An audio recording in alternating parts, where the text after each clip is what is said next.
आपण आपलं चौथं प्रकरण पाहतोय, व्यवसाय सेवा. बघा, यातील विमा सेवेचा आपण अभ्यास करतोय. या विमा सेवेचे जे काही प्रकार आहेत ते प्रकार आपण अभ्यासतोय. बघा, मागील व्हिडिओमध्ये किंवा मागील भागामध्ये आपण जो काही जीवन विमा आहे त्याचा अर्थ आणि प्रकार आपण अभ्यासलेले आहेत. बघा, या भागामध्ये आपण पुढचा विम्याचा जो काही प्रकार आहे तो पाहणार आहोत, तो म्हणजे सागरी विमा. त्यासाठी मी तुमचे स्वागत करते. बघा, आता सागरी विमा म्हणजे काय, तर जे काही समुद्रातील धोके असतात त्या धोक्यांपासून जी काही तिथे संरक्षण हवं आहे किंवा समुद्रातील धोक्यांपासून जी काही नुकसान भरपाई होते त्या नुकसानापासून संरक्षण देण्याचं काम सागरी विमा करत असतो. बघा, आता सागरी विमा कुठे लागू होतो, तर जेव्हा माल आयात केला जातो, निर्यात केला जातो, तेव्हा जो काही माल आहे तो सागरी मार्गाने प्रवास करतो. कारण माल प्रचंड प्रमाणात असतो आणि जेव्हा असा माल मोठ्या प्रमाणात असतो तेव्हा त्याचा जो काही प्रवासाचा मार्ग आहे तो प्रवासाचा मार्ग हा सागरी मार्ग असतो. मग सागरी मार्गाने जेव्हा काही माल येतोय किंवा माल परदेशात जातोय, अशा वेळेला त्या मालाला संरक्षण मिळवून देण्याचं काम सागरी विमा करत असतं. बघा, हा विमा प्रकार जहाजांच्या होणाऱ्या नुकसानीस किंवा माल किंवा प्रवासी यांना नुकसानीपासून किंवा नुकसानापासून संरक्षण देतो. बघा, हा जो काही विमा प्रकार आहे हा जहाजातील जी काही नुकसान भरपाई आहे किंवा जहाजांमधून होणारे जे काही नुकसान आहे, मग तिथे जहाजाने माल ये जा करत असेल त्यांनी होणारी नुकसान भरपाई किंवा प्रवासी आहेत त्यांचा जहाजातला प्रवास होत असेल त्यांना काही जर नुकसान भरपाई किंवा त्यांना जर काही इजा झाली तर त्यांच्यासाठी आहे. म्हणजे हा जो काही विमा प्रकार आहे हा जहाजांसाठी आहे आणि जहाजांपासून जी काही तिथे नुकसान होणार आहे तेव्हा त्या नुकसानीची भरपाई देण्याचं काम इथे काय केलं जातं, तर सागरी विम्या अंतर्गत केलं जातं. मग तिथे सागरी प्रवास करताना जो काही माल असेल, प्रवासी असतील, यांना जे काही नुकसान भरपाई मिळावी अशी अपेक्षा असेल तर अशा वेळेला त्यांनी सागरी विमा जर घेतलेला असेल तर त्यांना तिथे नुकसान भरपाई तिथे मिळू शकते. बघा, विम्याची सर्व तत्वे सागरी विम्याला लागू पडतात. जी काही विम्याची सर्व तत्वे आहेत तिथे परमोच्च विश्वासाचं तत्व असेल, प्रत्यासन तत्व असेल, नुकसान भरपाईचं तत्व, म्हणजे जी काही आपण विम्याची तत्व बघितली ती सर्व तत्व तिथे सागरी विम्याला लागू होतात. म्हणजे समुद्रातून जे काही नुकसान भरपाई होईल किंवा समुद्रातील धोक्यांपासून जी काही आपल्याला नुकसान होण्याची शक्यता असते त्या नुकसानीपासून संरक्षण मिळवण्यासाठी सागरी विमा तिथे घेतला जातो. बघा, या सागरी विम्याचे आपण प्रकार पाहणार आहोत. त्यातला पहिला प्रकार आहे प्रवास विमा. बघा, याच्या नावातच आहे प्रवास विमा. सदर विम्यामध्ये प्रवासाला लागणारा वेळ विचारात न घेता विषय बाबीसाठी विमा उतरविला जातो. अशा विम्यामध्ये जहाजाने प्रवास सुरू केल्यानंतरच संरक्षण मिळते. बघा, प्रवास करण्यासाठी तिथे हा विमा घेतला जातो. म्हणजे जो काही प्रवासाचा कालावधी आहे तो म्हणजे प्रवासाचा कालावधी इथे वेळ विचारात घेतलेली नाही. म्हणजे प्रवास तिथे होण्यापासून किंवा प्रवासाच्या सुरुवातीपासून आणि प्रवास तिथे संपेपर्यंत, म्हणजे जेव्हा प्रवास सुरुवात होतोय आणि ते प्रवास सुरुवात झाल्यापासून संपेपर्यंत इथे या विम्यापासून म्हणजे प्रवास विम्यामुळे आपल्याला संरक्षण तिथे मिळत असतं. बघा, इथे प्रवासाला लागणारा वेळ विचारात घेतला जात नाही. जो काही तुमचा प्रवासाचा मार्ग आहे किंवा प्रवास इथून होणार आहे सुरू आणि इथे संपणार आहे हा तिथे प्रवास विचारात घेतला जातो. आणि हा प्रवासादरम्यान जर काही तिथे नुकसान जहाजाला झालं, मग जहाजाला नुकसान कोणत्याही प्रकारचं होऊ शकतं. काही वेळेला जहाज बुडू शकतं, काही वेळेला दोन जहाजांमध्ये टक्कर होऊ शकते किंवा जहाजामध्ये काही बिघाड झाला आणि मग तिथे नुकसान भरपाई झाली. मग असे जे काही वेगवेगळे तिथे नुकसान जेव्हा होऊ शकतात, मग प्रवासादरम्यान म्हणजे प्रवास जो काही ठरलेला आहे त्या प्रवासाचा तिथे विचार या विमा प्रकारामध्ये केला जातो. इथे कोणताही वेळ विचारात घेतला जात नाही. उदाहरणार्थ, समजा आपलं जहाज मुंबईहून न्यूयॉर्कला प्रवास करत असेल तर बघा, इथे मुंबई आणि न्यूयॉर्क हा प्रवासाचा जो काही मार्ग आहे तो किंवा प्रवास आहे तो तिथे विचारात घेतलात की मुंबईतून प्रवास सुरू झालाय आणि न्यूयॉर्कला संपेपर्यंत इथे हा जो काही प्रवास विमा आहे तो लागू होणार आहे. प्रवास सुरू केल्यानंतर बघा, प्रवास सुरू करायच्या आधी कोणताही संरक्षण नाही. म्हणजे एकदा जहाजाने मुंबईहून प्रवास सुरू केला की तिथे जर काही मध्ये न्यूयॉर्कला पोहोचेपर्यंत जर काही नुकसान झालं, तिथे व्यक्तीला असेल, मालाला असेल, तर तिथे आपल्याला या विम्यापासून काय मिळत असते, नुकसान भरपाई मिळत असते. म्हणजे प्रवास विमा अंतर्गत इथे आपल्याला लक्षात हे ठेवायचं आहे की प्रवास आपल्याला इथे विचारात घ्यायचा आहे. म्हणजे इथून इथपर्यंत जो काही प्रवास आहे तो प्रवास आपल्याला तिथे विचारात घ्यायचा आहे. इथे कोणत्याही प्रकारे वेळ विचारात घेतली जात नाही. यानंतर पुढचा प्रकार आहे वेळ विमा. बघा इथे नावातच आहे वेळ. सदर विम्यांमध्ये हे विषय बाबीसाठीचा विमा निश्चित कालावधीसाठी घेतला जातो. बघा हा जो काही विमा प्रकार आहे, या विमा प्रकारामध्ये जो काही विमा घेतला जातो तो निश्चित कालावधीसाठी, इथे कालावधी ठरलेला असतो. बघा त्या जो काही कालावधी आहे, समजा एखादं जहाज मुंबईहून न्यूयॉर्कला निघालेलं आहे, मग त्या न्यूयॉर्कला पोहोचण्यासाठी त्याला 50 दिवसांचा कालावधी लागणार आहे. मग हा विमा कसा आहे, कालावधीसाठी आहे. मग 50 दिवसांचा कालावधी, वेळ तिथे विचारात घेतली जाते. म्हणजे इथे प्रवास विचारात घेतली जात नाही, तर इथे काय वेळ विचारात घेतली जाते. बघा हा वेळ विमा सामान्यतः 1 वर्षाच्या कालावधीसाठीच असतो. बघा याचा जो काही कालावधी आहे हा 1 वर्षापर्यंत असतो. परंतु विमाधारक निरंतर सातत्याच्या अटीचा समावेश करू शकतो. म्हणजे काय, जर एखाद्याने विमा घेतलाय आणि जो काही तिथे विमाधारक आहे त्यांनी निरंतर किंवा सातत्याच्या अटीचा समावेश केला, तर त्याला काय करता येते, ही पॉलिसी वर्षानंतर काय करता येते, समजा जर वेळ तिथे जी काही ठरलेली आहे आणि त्यामध्ये जर प्रवास झाला नाही, तर मग अशा वेळेला तिथे काय केलं जातं, तो जी काही पॉलिसी आहे, जी काही विमा आहे तो तिथे रिन्यू करू शकतो, पुन्हा तिथे नव्याने घेऊ शकतो. मग या कलमाचा अटीचा अर्थ असा आहे की जर प्रवास निश्चित वेळेत पूर्ण झाला नाही तरीही प्रवास पूर्ण होईपर्यंत जोखीम संरक्षित केली जाऊ शकते. मी आत्ताच सांगितलं की मुंबई ते न्यूयॉर्क प्रवास करायचा आहे आणि प्रवास करण्यासाठी 50 दिवस कालावधी आहे, वेळ आहे. पण जर आता 50 दिवसापर्यंत त्यांनी विमा घेतलेला आहे, या ज्या काही विमाचा प्रकार आहे याचा जो काही कालावधी हा 1 वर्षाचा आहे. मग जर 50 दिवसात प्रवास पूर्ण झाला नाही, प्रवास पूर्ण होण्यासाठी तिथे 60 दिवस लागले, 70 दिवस लागले, तर जोपर्यंत तो प्रवास पूर्ण होत नाही तोपर्यंत काय केली जाते, जोखीम संरक्षित केली जाऊ शकते. म्हणजे जो काही वेळ आहे तो वेळ इथे विचारात घेतला जातो आणि त्या वेळेपर्यंत जो प्रवास तिथे पूर्ण होण्यासाठी जो काही वेळ लागेल ती वेळेपर्यंत किंवा तोपर्यंत जोखीम काय केली जाते संरक्षित केली जाऊ शकते. यानंतर पुढील प्रकार आहे मिश्र विमा. बघा हा जो काही मिश्र विमा आहे हा प्रवास आणि वेळ यांचे मिश्रण, यांचे एकत्रीकरण आहे. म्हणजे प्रवास आणि वेळ या दोघांना एकत्र हा मिश्र विमा करतो.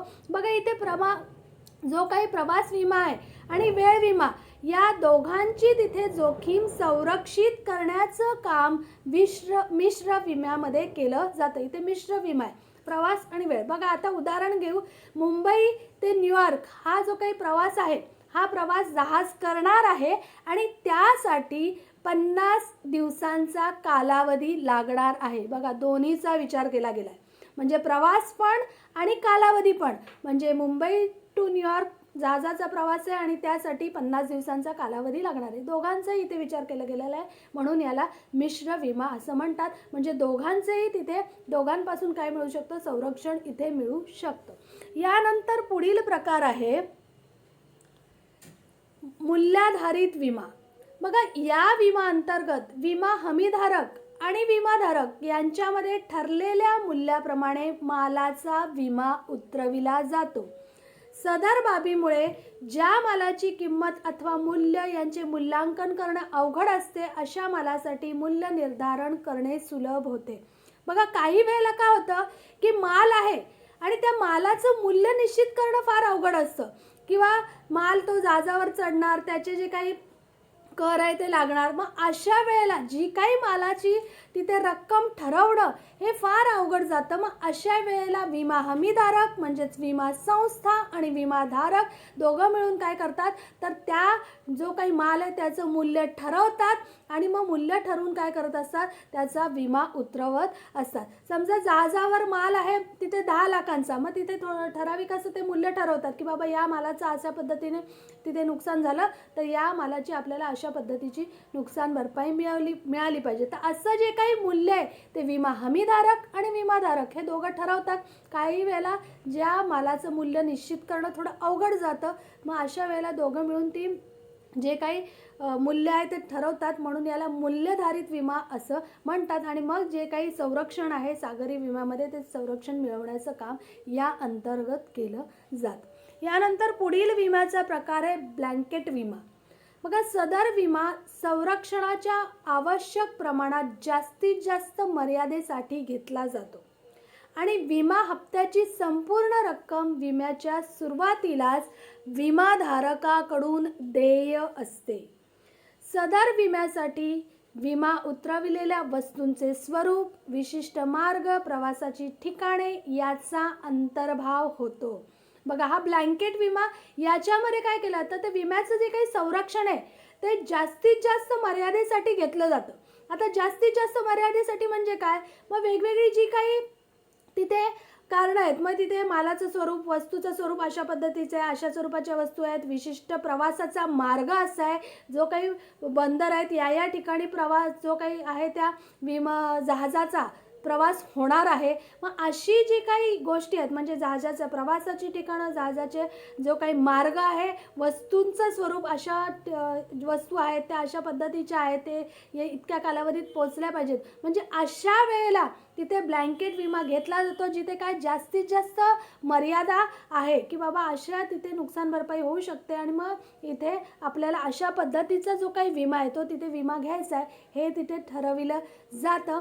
आणि मग तिथे जी काही हप्त्याची रक्कम आहे ती मात्र जी काही विमा धारक आहे याच्याकडून सुरुवातीलाच देय असते, सुरुवातीलाच घेतली जाते की एकदा त्यांनी विमा उतरवला की या सर्व म्हणजे वस्तू अशा पद्धतीच्या आहेत, त्या विशिष्ट मार्गाने जाणार आहेत, कुठून कुठपर्यंत जाणार आहेत, प्रवासाचं ठिकाण कोणतं आहे, कोणत्या बंदरावरून निघणार आहे, कोणत्या बंदरावर उतरणार आहे, मध्ये कुठे थांबणार आहे, या सर्व गोष्टींचा समावेश याच्यामध्ये होतो. आणि म्हणजे हा जो काही विमा आहे तो जास्तीत जास्त मर्यादेसाठी घेतला जातो आणि म्हणूनच ही जी काही हप्त्याची रक्कम आहे ती विमाधारकाकडून सुरुवातीलाच सगळी देय असते, सुरुवातीलाच सगळी घेतली जाते. यालाच ब्लँकेट विमा असं म्हणतात. या सर्व गोष्टींचा याच्यामध्ये समावेश होतो.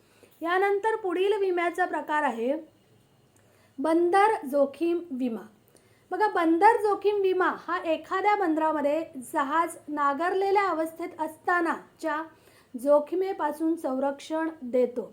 म्हणजे जहाज जे आहे बंदरावर उभं आहे, त्याच्यावरती माल चढवलेला आहे, मग तिथपासून जर बघा माल चढवलेला एकदा जहाजावर चढवलं की तुमची जी काही जोखीम आहे ती जोखीम सुरू होते किंवा तुम्हाला त्याच्यापासून नुकसान भरपाई तिथे मिळू शकते. सदर विमा हा जहाज नांगरलेल्या अवस्थेत असतानाच लागू होतो.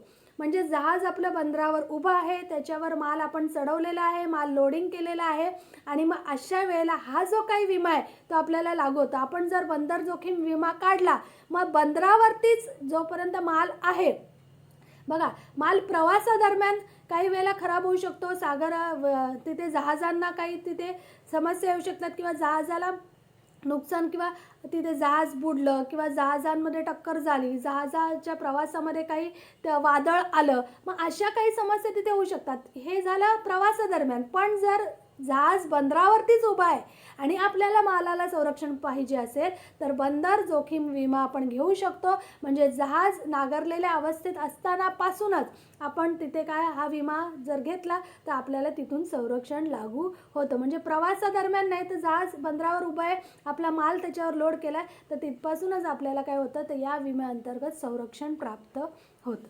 यानंतर पुढील प्रकार आहे संमिश्र विमा. बघा, ह्या प्रकारचा विमा एकापेक्षा अधिक विमा हमीदाराकडून घेतला जाऊ शकतो. म्हणजे आपल्याला जर वाटत असेल की आपण एकापेक्षा जास्त विमा हमीदार, विमा कंपन्या, विमा संस्था यांच्याकडून जर आपल्याला विमा घ्यायचा आहे तर आपण काय करू शकतो, आपण एकापेक्षा जास्त, मग 2 असतील, 3 असतील, जे काही विमा हमीदार असतील, ज्या काही विमा संस्था असतील, आपण त्यांच्याकडनं काय करू शकतो, संरक्षण घेऊ शकतो. विमा हमीदाराचे दायित्व हे वेगळे आणि विशिष्ट असते. बघा, जेव्हा हे प्रत्येक विमा हमीदार जे आहे त्याचे जे काही दायित्व आहे, त्यांची द्यावी लागणारी जी रक्कम आहे किंवा द्यावी लागणारी जी नुकसान भरपाई ही वेगवेगळी असू शकते, विशिष्ट असू शकते. जेव्हा विम्याची रक्कम मोठी असते तेव्हा विमा घेतला जाऊ शकतो. जेव्हा विम्याची रक्कम मोठी असेल, 10 लाख असेल, 15 लाख असेल, मग अशा वेळेला काय केलं जातं, तर जो काही विमा हमीदार आहे ते आपण एकापेक्षा जास्त विमा हमीदारांकडून काय करू शकतो, संरक्षण घेऊ शकतो. म्हणजे इथे संमिश्र विम्यामध्ये जर एखाद्या विमाधारकाला वाटलं की मला एकापेक्षा जास्त विमा संस्थांकडून, विमा हमीदाराकडून संरक्षण घ्यायचं आहे कारण माझी विम्याची रक्कम मोठी आहे, तेव्हा अशा प्रकारचा संमिश्र विमा तिथे घेतला जाऊ शकतो. यानंतर पुढील प्रकार आहे एक जहाज विमा. बघा, इथे लहान जहाज मालक जे आहेत किंवा संपूर्ण ताफ्यामध्ये एकच जहाज ज्या व्यक्तीचं आहे, एखादी जहाज जो मालक आहे त्या मालकाचं एकच जहाज आहे, मग अशा वेळेला त्या व्यक्तीला किंवा त्या जहाज मालकाला जर विमा घ्यायचा असेल तर तो एक जहाज विमा तिथे घेऊ शकतो. म्हणजे त्याच्याकडे एकापेक्षा जास्त जहाज नाही. मग अशा वेळेला जहाजाची जी काही नुकसान भरपाई होईल त्या नुकसानीसाठी तो काय करू शकतो, अशा पद्धतीचा एक जहाज विमा घेऊ शकतो. हा जो विमा प्रकार आहे हा ज्या जहाज मालकाकडे फक्त एकच जहाज आहे अशा लहान जहाज मालकांसाठीच उपयुक्त तिथे हा प्रकार आहे. आणि मग तो काय करू शकतो, आपल्या जहाजाला संरक्षण तिथे देऊ शकतो किंवा सागरी प्रवासादरम्यान जे काही त्याला तिथे नुकसान होऊ शकतं असं वाटतं त्यापासून काय करू शकतो, तो संरक्षण घेऊ शकतो. यानंतर पुढील विमा प्रकार आहे ताफा किंवा एक गठ्ठा विमा. बघा, ताफा विमा प्रकारामध्ये एकाच विम्यात एकाच मालकाच्या अनेक जहाजांचा विमा उतरविला जातो. बघा, जेव्हा एका मालकाकडे एकापेक्षा जास्त जहाज आहेत, 5 आहेत, 6 आहेत, 10 आहेत, मग जर त्याला तिथे विमा उतरवायचा असेल मग तो एकेकाचा सेपरेट किंवा एकेकाचा तिथे वेगवेगळा विमा उतरवणार नाही. मग तो काय करायला, समजा एक हा व्यक्ती आहे, त्या एक्स या व्यक्तीकडे 10 जहाज आहेत, मग तो काय करेल, 10 जहाजांचा एक गठ्ठा म्हणजे एकत्र ताफा, त्या जहाजांचा ताफा तो करेल किंवा त्यांचा एक गठ्ठा करेल आणि त्यांचे एकत्र तो विमा तिथे या प्रकाराअंतर्गत उतरवणार आहे. एक गठ्ठा विम्यात माल वाहतूक करणाऱ्या सर्व प्रकारच्या जहाजांच्या नुकसानीचा विमा घेतला जातो. म्हणजे मी आत्ताच म्हटलं की एक मालक आहे, त्या एका मालकाकडे 10 जहाज आहेत, मग त्या 10 जहाजांसाठी सर्व प्रकारच्या तिथे जहाज असतील त्या सर्व प्रकारच्या जहाजांसाठी काय केलं जातं, नुकसानीचा विमा घेतला जातो. ज्यामध्ये रेल्वे प्रवास असेल, रस्त्याचा प्रवास असेल, समुद्रमार्गे होणारं नुकसान असेल, या सर्व नुकसानीचा अंतर्भाव असतो, समावेश तिथे असतो. म्हणजे इथे जेव्हा हा असा एक मालक त्याच्याकडे बरेच जहाज आहेत आणि मग त्याच्यासाठी जर त्याला विमा घ्यायचा असेल तर त्या विम्याअंतर्गत त्याला रेल्वे, रस्ते आणि समुद्रमार्गे जे काही नुकसान होईल त्या नुकसानीचा तिथे याच्यामध्ये समावेश असतो आणि म्हणूनच अशा पद्धतीचा तो तिथे विमा घेऊ शकतो. म्हणजे एक गठ्ठा विमा प्रकारात तिथे जो काही जहाज मालक आहे त्याच्याकडे एकापेक्षा जास्त जहाज असतील तेव्हा त्या सर्व जहाजांसाठी तो एकच विमा तिथे घेऊ शकतो आणि तिथे सर्व प्रकारच्या नुकसानीचा याच्यामध्ये समावेश होत असतो. अशा रीतीने आपण सागरी विमा म्हणजे काय, तर सागरी प्रवासामध्ये जहाजाला जे काही नुकसान होईल किंवा जहाजावरती असणाऱ्या मालाला जे काही नुकसान होईल किंवा जहाजामध्ये प्रवास करणाऱ्या प्रवाशांना, त्याचबरोबर जहाज वाहून नेणारे जे काही तिथे कॅप्टन असतील, खलाशी असतील, त्यांना जर काही नुकसान झालं तर त्या नुकसानीपासून संरक्षण देण्याचं काम सागरी विमा करत असतं. अशा सागरी विम्याचा अर्थ आणि सागरी विम्याचे प्रकार जे आहेत ते आपण अभ्यासलेले आहेत. तो तास आपण इथे थांबणार आहोत. धन्यवाद. तुम्ही अभ्यास करत राहा आणि आपल्या यशाचा मार्ग मोकळा करा.